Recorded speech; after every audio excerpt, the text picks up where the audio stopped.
नमस्कार दोस्तों, आप सभी का स्वागत है आपके अपने YouTube चैनल पर। अगर वीडियो आपको पसंद आए तो लाइक करें, शेयर करें और चैनल को सब्सक्राइब करना बिल्कुल न भूलें। आप सुन रहे हैं सच्चाई की ताकत। गांव की सुबह हमेशा एक जैसी होती थी। मंदिर की घंटियां, खेतों की ओर जाते किसान और पक्षियों का शोर। लेकिन समीर के घर में माहौल कुछ अलग था। समीर, जिसकी उम्र अभी मुश्किल से 20 पार हुई थी, अपनी माँ के पास बैठा था। उसकी माँ, जो उम्र के ढलान पर थीं, हमेशा एक ही बात कहती थीं, बेटा, दुनिया चाहे कितनी भी चकाचौंध भरी क्यों न हो, सुकून सिर्फ सच की चादर तले मिलता है। समीर सुनता तो था, पर आज के युग में जहां झूठ बोलकर लोग ऊंचे मुकाम हासिल कर रहे थे, उसे अपनी माँ की बातें पुरानी और अव्यवहारिक लगती थीं। उसी दिन दोपहर में गांव के बरगद के पेड़ के नीचे एक बड़ी सभा जुटी। गांव का सबसे धनी और प्रतिष्ठित व्यापारी राजेंद्र घेरे के बीच में खड़ा था। उस पर आरोप था कि उसने अनाज की सरकारी आपूर्ति में मिलावट की है और गरीबों का हक मारा है। राजेंद्र का चेहरा पीला पड़ा था, लेकिन उसकी आंखों में एक अजीब सी खामोशी थी। गांव का मुखिया चिल्ला रहा था, राजेंद्र, तुमने हमारे भरोसे का कत्ल किया है, सजा तो तुम्हें भुगतनी ही होगी। समीर भीड़ के पीछे खड़ा ये सब देख रहा था। उसे राजेंद्र से कभी कोई खास लगाव नहीं था, लेकिन उसे ये बात खटक रही थी कि राजेंद्र जैसा व्यक्ति, जिसने पिछले साल सूखे के समय अपनी तिजोरी गांव के लिए खोल दी थी, अचानक इतना गिर कैसे सकता है। क्या इंसान रातों रात बदल जाता है, या फिर हम वही देखते हैं जो हमें दिखाया जाता है। उस रात समीर को नींद नहीं आई। उसके मन में दो युद्ध चल रहे थे। एक तरफ पूरा गांव था जो राजेंद्र को दोषी मान चुका था, और दूसरी तरफ उसकी मां की वो सीख, सच्चाई की तह तक जाना ही असली धर्म है। समीर ने तय किया कि वो इस भीड़ का हिस्सा नहीं बनेगा। वो खुद सच का पता लगाएगा। अगले दिन वो चोरी छिपे राजेंद्र के गोदाम पहुंचा। वहां पहरा सख्त था, लेकिन समीर ने पीछे के रास्ते से अंदर झांका। वहां उसे कुछ अजीब मिला। अनाज की बोरियों पर जो मुहर लगी थी, वो वैसी नहीं थी जैसी राजेंद्र हमेशा इस्तेमाल करता था। समीर के मन में संदेह का एक छोटा सा बीज बन पा, क्या किसी ने राजेंद्र को फंसाने के लिए ये बोरियां यहां रखवाई हैं। समीर ने अपनी खोज जारी रखने का फैसला किया। उसने गांव के उन मजदूरों से बात करना शुरू किया जो राजेंद्र के यहां काम करते थे। अधिकतर डरे हुए थे, लेकिन एक बूढ़ा मजदूर जिसका नाम काका था, उसने समीर को किनारे ले जाकर फुसफुसाते हुए कहा, बेटा, राजेंद्र बाबू तो हीरा है। असली खेल तो उनके प्रतिद्वंद्वी किशन ने खेला है, लेकिन अगर मैंने मुंह खोला तो मेरा परिवार भूखा मर जाएगा। समीर को अब समझ में आने लगा था कि सच जितना सीधा दिखता है उतना होता नहीं। उसे अब न केवल सच को ढूंढना था, बल्कि उस सच को साबित करने की हिम्मत भी जुटानी थी। ये उसके जीवन की पहली बड़ी परीक्षा थी। ये कहानी अब अपने सबसे रोमांचक और चुनौतीपूर्ण मोड़ पर पहुंच चुकी है। समीर को अब केवल सच जानना ही नहीं था, बल्कि उसे अंधेरे की उन शक्तियों से भी लड़ना था जो इस सच को दबाना चाहती थीं। यहां प्रस्तुत है कहानी का भाग 2, षड्यंत्र का जाल और साहस की अग्नि परीक्षा।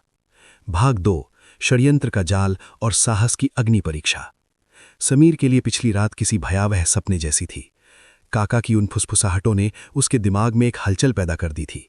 किशन, गांव का दूसरा सबसे बड़ा व्यापारी, जो हमेशा राजेंद्र की छाया में रहने के कारण ईर्ष्या की आग में जलता था। समीर को अब समझ आया कि ये केवल एक व्यापारिक प्रतिद्वंद्विता नहीं थी, बल्कि एक सोची समझी साजिश थी। समीर जानता था कि अगर उसे राजेंद्र को बचाना है तो उसे पुख्ता सबूत चाहिए होंगे। उसने तय किया कि वो किशन के उस पुराने गोदाम की तलाशी लेगा जो गांव के बाहरी इलाके में खंडहर जैसी स्थिति में था। लोग कहते थे कि वहां रूहों का बसेरा है, इसलिए रात के समय वहां कोई नहीं जाता था। समीर के लिए ये एक सुनहरा मौका था। रात के 2 बज रहे थे। समीर ने अपनी पुरानी साइकिल उठाई और चुपचाप घर से निकल पड़ा। उसकी मां सो रही थी और उनके चेहरे की शांति समीर को और भी हौसला दे रही थी। कोहरा इतना घना था कि उसे रास्ते का पता भी नहीं चल रहा था। जब वो गोदाम पहुंचा तो वहां की खामोशी डरावनी थी। अंदर घुसते ही उसे सड़े हुए अनाज और चूहे की गंध आई। अपनी छोटी सी टॉर्च की रोशनी में उसने कोनों को खंगालना शुरू किया। अचानक उसकी नजर एक लकड़ी के संदूक पर पड़ी जो नई बोरी के नीचे छुपाया गया था। जैसे ही उसने उसे खोला, उसके होश उड़ गए। उस संदूक में वे असली सरकारी मोहरें थीं जो राजेंद्र के गोदाम की बोरियों पर होनी चाहिए थीं। साथ ही वहां कुछ कागजात भी थे जिन पर राजेंद्र के जाली हस्ताक्षर किए गए थे। समीर का दिल जोर जोर से धड़कने लगा। ये रहा, यही वो सच है जिसे पूरी दुनिया के सामने लाना है, उसने खुद से कहा। लेकिन तभी उसे बाहर किसी के पैरों की आहट सुनाई दी। समीर ने तुरंत टॉर्च बुझा दी और एक बड़ी बोरी के पीछे छिप गया। क्या तुमने सब कुछ ठीक से छुपा दिया? एक भारी आवाज गूंजी। ये किशन था। हाँ मालिक, राजेंद्र अब कभी जेल से बाहर नहीं आ पाएगा। कल सुबह की सभा में उसका अंत निश्चित है, एक दूसरे आदमी ने जवाब दिया। समीर का खून खौल उठा। उसने अपने मोबाइल से उनकी बातें रिकॉर्ड करने की कोशिश की, लेकिन तभी उसका पैर एक खाली टिन के डिब्बे से टकराया। वहां कौन है? किशन चिल्लाया। समीर बिना सोचे समझे पीछे के दरवाजे से भागा। पीछे से किशन के गुंडे उसे पकड़ने के लिए दौड़ पड़े। वो खेतों के बीच से होता हुआ कांटों की झाड़ियों को चीरता हुआ भागता रहा। उसका पैर फिसला और वो एक गहरे गड्ढे में गिर गया। गुंडे उसके ऊपर से गुजर गए, लेकिन अंधेरे के कारण वे उसे देख नहीं पाए। पूरी रात समीर उसी गड्ढे में दुबका रहा। उसका शरीर दर्द से करहा रहा था और हाथ पैर छिल चुके थे। उसे डर लग रहा था कि अगर वो पकड़ा गया तो शायद कभी घर वापस नहीं जा पाएगा। उसे अपनी मां की याद आई। क्या सच बोलना इतना महंगा पड़ता है? क्या चुप रहकर अपनी जान बचाना बेहतर नहीं? लेकिन फिर उसे राजेंद्र का वो बेगुनाह चेहरा याद आया। उसे वो बूढ़ा काका याद आया जिसकी आवाज डर के मारे कांप रही थी। समीर ने महसूस किया कि अगर वो आज चुप रहा तो इस गांव से सच्चाई शब्द हमेशा के लिए मिट जाएगा। जैसे ही सूरज की पहली किरण निकली, समीर उस गड्ढे से बाहर निकला। उसके कपड़े मिट्टी से सने थे, लेकिन उसकी आंखों में एक नई चमक थी। वो सीधे गांव के मंदिर की ओर बढ़ा, जहां महापंचायत होने वाली थी। गांव के सभी लोग वहां जमा थे। मुखिया ने ऊंची आवाज में कहा, राजेंद्र, तुम्हारे खिलाफ सबूत पुख्ता है। तुमने पूरे गांव को धोखा दिया है। हम तुम्हें इस गांव से बेदखल करने और पुलिस के हवाले करने का निर्णय लेते हैं। रुको! समीर की आवाज बिजली की कड़क की तरह गूंजी। भीड़ छट गई और सबने समीर को देखा। किशन का चेहरा सफेद पड़ गया। मुखिया जी, न्याय अंधा हो सकता है पर सच नहीं। राजेंद्र जी निर्दोष हैं, समीर ने मंच पर चढ़ते हुए कहा। गांव वाले हंसने लगे। तू छोटा सा लड़का हमें सिखाएगा? तेरे पास क्या सबूत है? समीर ने वो संदूक मंच पर पटक दिया जिसे वो जान जोखिम में डालकर लाया था। उसने वे जाली कागजात और असली मोहरे सबके सामने रख दी। भीड़ में सन्नाटा छा गया। समीर ने किशन की ओर इशारा करते हुए कहा, असली अपराधी वो है जिसने अंधेरे का फायदा उठाकर उजाले को बदनाम किया है। किशन, क्या तुम इन मोहरों के बारे में कुछ कहना चाहोगे? किशन लड़खड़ाने लगा। उसने भागने की कोशिश की, लेकिन गांव के नौजवानों ने उसे पकड़ लिया। सच्चाई की उस एक छोटी सी किरण ने झूठ के विशाल महल को ढहा दिया। पंचायत की सभा में सन्नाटा इतना गहरा था कि हवा की सरसराहट भी साफ सुनाई दे रही थी। किशन के चेहरे पर छाई दहशत और राजेंद्र की आंखों में आए कृतज्ञता के आंसू उस पल की गवाही दे रहे थे। समीर मंच पर खड़ा था, हाँफ रहा था। उसके कपड़े फटे थे, लेकिन उसका सीना गर्व से चौड़ा था। मुखिया ने उन जाली कागजातों और मोहरों को हाथ में लिया। उनकी अनुभवी आंखों ने तुरंत भांप लिया कि समीर सच कह रहा था। उन्होंने किशन की ओर देखा, जो अब घुटनों के बल गिर चुका था। किशन, तुमने न केवल राजेंद्र के साथ विश्वासघात किया, बल्कि पूरे गांव की आत्मा को कलंकित करने की कोशिश की। तुमने गरीबों के हक के अनाज के साथ खिलवाड़ किया ताकि तुम अपनी तिजोरी भर सको। गांव वाले जो कुछ देर पहले राजेंद्र को पत्थर मारने के लिए तैयार थे, अब शर्म से सिर झुकाए खड़े थे।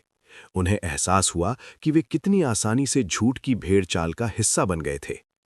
किशन को गांव से बेदखल किया जाता है और उसे सरकारी अधिकारियों के हवाले किया जाएगा। मुखिया का फैसला पत्थर की लकीर बन गया।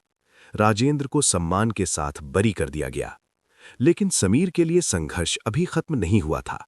राजेंद्र ने समीर का हाथ पकड़कर कहा, बेटा, तुमने आज मेरी जान और इज्जत दोनों बचा ली। मैं तुम्हें इनाम में अपनी आधी जायदाद देना चाहता हूं।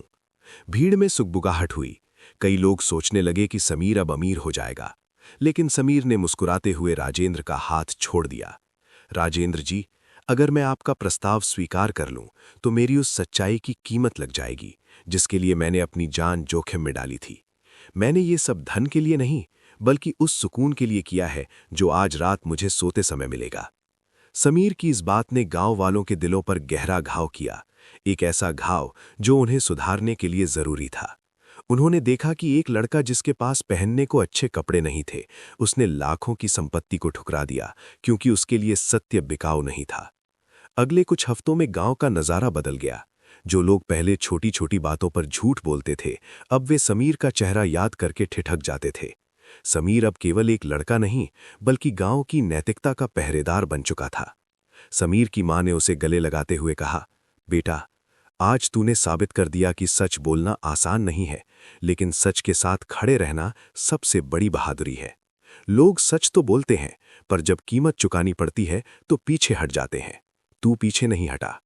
राजेंद्र ने अपने व्यापार के मुनाफे का एक बड़ा हिस्सा गांव के स्कूल और अस्पताल के लिए दान कर दिया। उसने घोषणा की कि अब से उसके व्यापार का हर लेन देन पारदर्शी होगा और समीर उसका मार्गदर्शक रहेगा।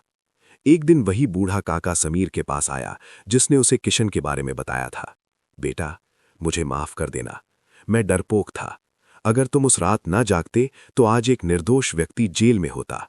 समीर ने काका के हाथ थामे और कहा, काका, डरना बुरा नहीं है, लेकिन डर के कारण सच का गला घोटना बुरा है। याद रखिएगा, झूठ की उम्र बहुत छोटी होती है और सच की जड़ें इतनी गहरी होती हैं कि कोई भी तूफान उन्हें उखाड़ नहीं सकता।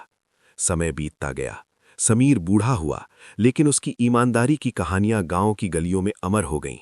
गांव के बच्चे अब कहानियों में परियों या राक्षसों की नहीं, बल्कि सत्यवादी समीर की कहानियां सुनते थे।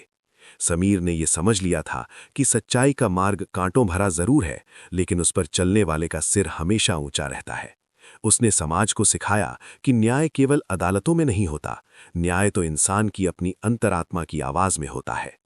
उस दिन के बाद से उस गांव का नाम सत्यपुर पड़ गया, जहां आज भी लोग किसी भी विवाद को सुलझाने के लिए समीर के उस पुराने सिद्धांत को याद करते हैं। सच कठिन है, पर सच ही अंतिम है। दोस्तों, उम्मीद करता हूं कि आज की कहानी आपको अंत तक बांधे रखने में सफल रही होगी। अगर डर की ये दास्तान आपको पसंद आई हो तो लाइक जरूर करें और इसे अपने दोस्तों के साथ साझा करें। ऐसी ही रहस्यमयी और दिल दहला देने वाली कहानियों के लिए चैनल को सब्सक्राइब करना न भूलें। फिर मिलेंगे एक और कहानी के साथ, लेकिन तब तक सावधान रहिए, अपना और अपने अपनों का ख्याल रखिए। जय हिंद, जय भारत।